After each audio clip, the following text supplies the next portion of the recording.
여러분 안녕하십니까? KBPS 주간 수도권 주요 소식입니다. 국회에서는 신축년 새해를 맞아 온라인 기자 간담회가 개최됐습니다. 박병석 국회의장은 이날 간담회를 통해 올해 최우선 목표를 민생 정치로 두고 코로나19 상황 속 사회적 합의가 필요하다고 강조했습니다. 자세한 소식 이은지 아나운서가 보도합니다.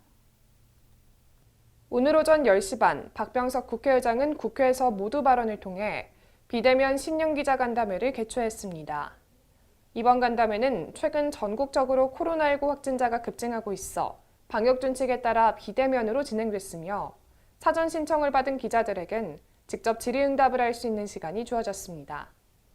신축년 새해를 맞아 열린 이번 간담회에서 박병석 의장은 코로나19로 고난을 겪었던 지난 1년을 혹독한 한 해로 표현하며 일상이 사라지고 생업이 무너졌지만 고통을 감내해준 국민들에게 가장 먼저 감사 인사를 전했습니다.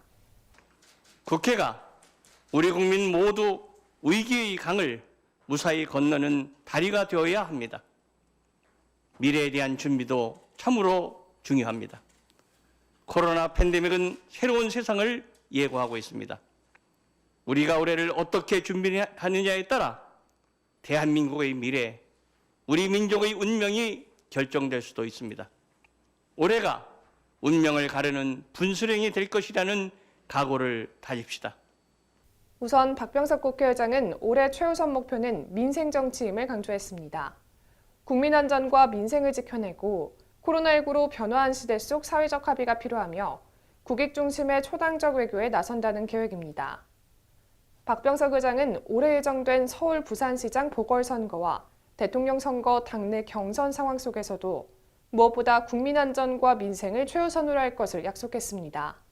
이어 실사구시의 정치로 국민 통합을 이룰 것을 다짐했습니다. 국회의장 직속의 국민통합위원회를 구성해 사회적 합의를 도출하고 국민 여론을 담을 예정입니다. 미국 바이든 대통령 당선 후 한미 관계에 관심이 뜨거운 가운데 앞으로 바이든 행정부와의 관계 그리고 남북 관계에 대한 의견도 전했습니다. 당의 이해타산을 초월한 협력을 추구하고 국익을 우선시한다는 계획입니다. 끝으로 박병석 의장은 마무리 발언을 통해 대한민국 국민 모두가 마스크를 벗고 흐트러진 민생 경제를 다시 되돌릴 수 있도록 국회가 최선을 다할 것을 전했습니다. 이상 KBPS 이은지였습니다. 경기도교육청이 신년 기자회견을 개최했습니다. 이재정 교육감은 이날 기자회견에서 공존 협동 변화를 통해 학교의 미래를 개척해 나가겠다고 포부를 밝혔습니다. 자세한 소식 심동욱 아나운서의 보도입니다.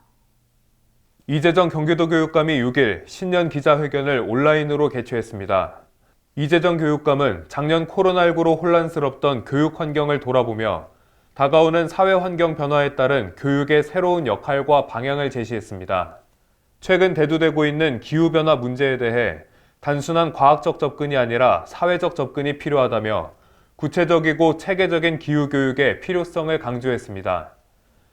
또한 인공지능과 빅데이터 등으로 변화하는 환경에 맞는 새로운 교육체계를 제시했습니다. 이재정 교육감은 핵심 과제로 성장 중심 교육과 대입제도 혁신, 경기도 전체 고교 평준화, 초중고 통합학교 운영을 통한 연계교육, 학교와 지역의 자율성 확대, 학교 공간의 재구조화를 제시했습니다. 특히 경기도 지역 내 고교 평준화를 위해 오는 2024년 말까지 준비를 마치고 2025년부터는 도내 고교 평준화를 시행하겠다고 밝혔습니다. 이재정 교육감은 과거와의 단절이 없이 미래를 만들 수 없다며 새로운 교육체계 도입을 앞당겨야 할 것을 주장하며 공존, 변화, 협동을 통해 교육의 다양성을 확보할 것을 약속했습니다. 과거와의 단절이 없이 미래를 만들 수가 없습니다.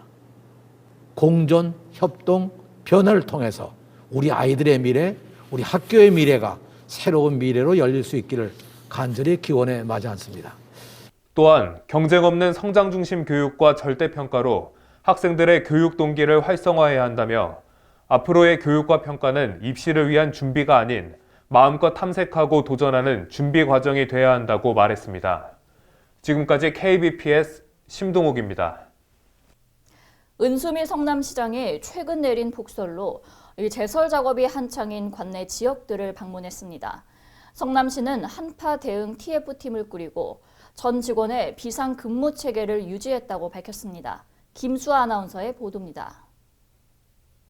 성남시가 폭설로 인한 피해를 최소화하기 위해 지난 7일 전 공무원을 투입하며 제설 작업을 시행했었는데요.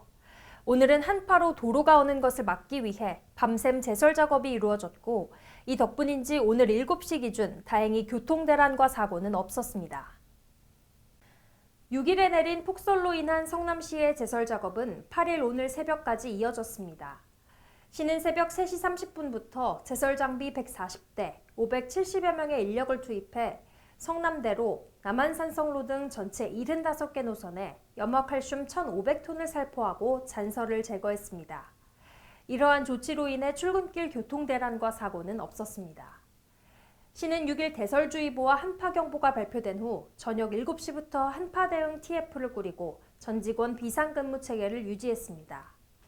시는 남한산성로 등 전체 75개 노선에 제설 덤프트럭 113대, 자동 염수 분사 장치 2개, 굴삭기 8대, 염화칼슘 1,900여 톤을 투입해 긴급 제설 작업을 실시해 왔습니다. 시는 작업 미비 구간을 지속적으로 모니터링해 보행 낙상 사고 방지 등 시민 안전에 최선을 다하겠다고 밝혔습니다.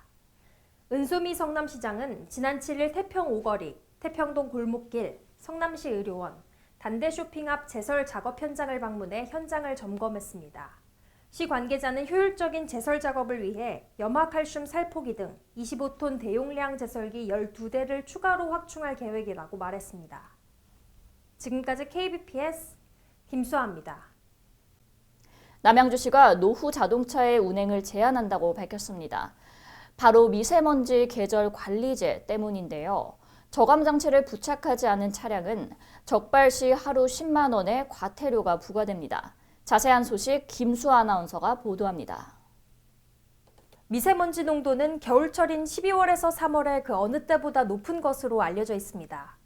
이에 따라 남양주시가 이 시기 동안 미세먼지 피해를 낮추기 위해 배출가스 5등급 노후 자동차의 운행을 제한하기로 했습니다. 미세먼지 계절관리제는 고농도 미세먼지 발생이 잦은 시기인 12월부터 다음해 3월까지 노후 차량인 5등급 차량 운행을 제한하는 정부 정책입니다. 이에 발맞춰 남양주시도 노후 자동차의 운행을 제한하기로 결정했습니다. 운행 제한은 6시부터 밤 9시까지 적용됩니다. 배출가스 5등급 차량 중 저감장치 미부착 차량은 적발 시 1일 기준 10만 원의 과태료가 부과되며 긴급 차량, 장애인 차량, 국가유공자 차량은 단속에서 제외됩니다. 경기도는 저감장치 장착 불가 차량, 저공해 조치 신청서 제출 차량에 한해서는 오는 3월 31일까지 계절관리제 운행 제한 단속이 유예되며 단속으로 과태료 부과 안내를 받았을 경우 자동차 배출가스 등급제 홈페이지 또는 기후에너지과에 저공해 조치 신청서를 제출하면 과태료 부과를 유예할 수 있다고 밝혔습니다. 그런데 배출가스 5등급 차량이 저공해 조치 명령을 이행하지 않을 경우엔 300만 원 이하의 과태료가 부과됩니다. 지금까지 KBPS 김수아입니다.